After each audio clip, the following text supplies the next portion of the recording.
Out of 9 सब heads of summary 2 पहले की बात तो हमने पहले ही कर ली थी कि पॉइंट्स वगैरह के रेस्पेक्ट में जो था ये कोर प्रिंसिपल और इसीलिए हमने यहाँ ये दे दिया कोर प्रिंसिपल और लर्निंग स्टैंडर्ड जो सेकंड थर्ड है. So core principle of this NCF design to realize the vision of NEP National Education Policy 2020 contains guide for practitioners. अब आप देखिए उसको. Specificity and pragmatic consideration and learning standards. मतलब ये है कि जो कोर प्रिंसिपल हैं NCF डिजाइन के वो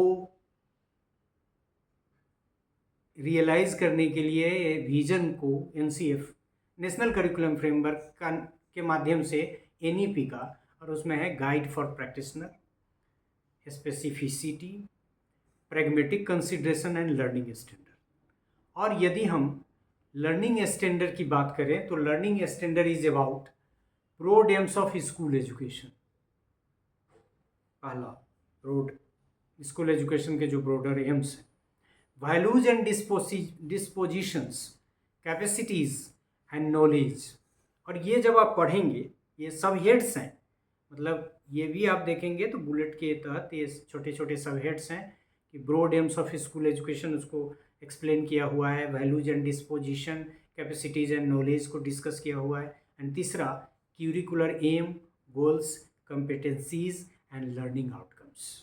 और यही सब मिला के डॉक्यूमेंट बहुत कॉम्प्रिहेंसिव हो जाता है. तो इस पार्ट में हम लोगों ने मुख्य रूप से ये जाना कि जो कोर प्रिंसिपल्स है उसमें वो गाइड फॉर प्रैक्टिशनर को कंटेन करता है, स्पेसिफिसिटी को करता है, pragmatic consideration and learning standard को कंसीडर करता है और इसको एक्सप्लेन करता है.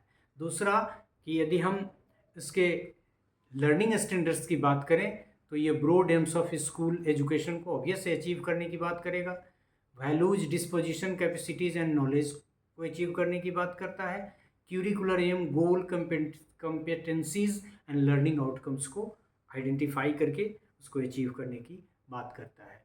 So in this part we could cover up learning principle and learning standards as the subhead of summary. So thank you for this part. Thank you.